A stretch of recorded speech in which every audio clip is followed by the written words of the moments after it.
ప్రస్తుతం భారత క్రికెట్ జట్టు ఆటకు దూరంగా ఉంది. కానీ దేశంలో పలు లీగ్లు జరుగుతున్నాయి. రాజధాని ఢిల్లీలో ఓ లీగ్ జరుగుతోంది. లీగ్ 2వ సీజన్లో ఎన్నో అద్భుతాలు జరుగుతున్నాయి.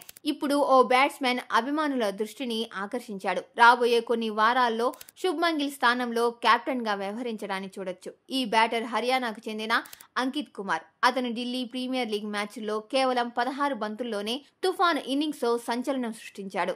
డిపిఎల్ 2వ సీజన్లో వెస్ట్ ఢిల్లీ లయన్స్ తరపున ఆడుతున్న 27 ఏళ్ల అంకిత్ కుమార్ ఓపెనర్ గా అద్భుతంగా బ్యాటింగ్ చేశాడు.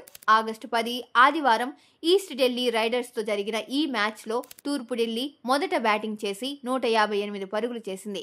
ఓపెనర్ అర్పిత్ రాణా వారి తరపున అత్యధికంగా 71 పరుగులు చేశాడు.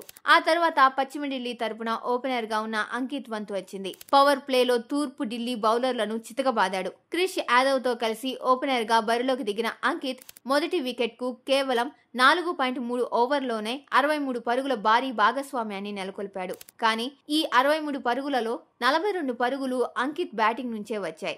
అంకిత్ మొదటి ఓవర్లోనే 6 కొట్టాడు. కానీ రెండవ ఓవర్లోనే అసలైన విధ్వంసం జరిగింది. అఖిల్ చౌదరి వేసిన ఈ ఓవర్లో అంకిత్ 4 భారీ సిక్సర్లు కొట్టి మొత్తం 26 పరుగులు చేశాడు. మొత్తం మీద అంకిత్ కేవలం 16 బంతుల్లో 42 పరుగులు చేశాడు. అందులో 5 సిక్సర్లు 2 ఫోర్లు ఉన్నాయి. అయితే అంకిత్ ఈ ఇన్నింగ్స్ ఉన్నప్పటికీ అతని జట్టు ఓటమిని ఎదుర్కోవాల్సి వచ్చింది.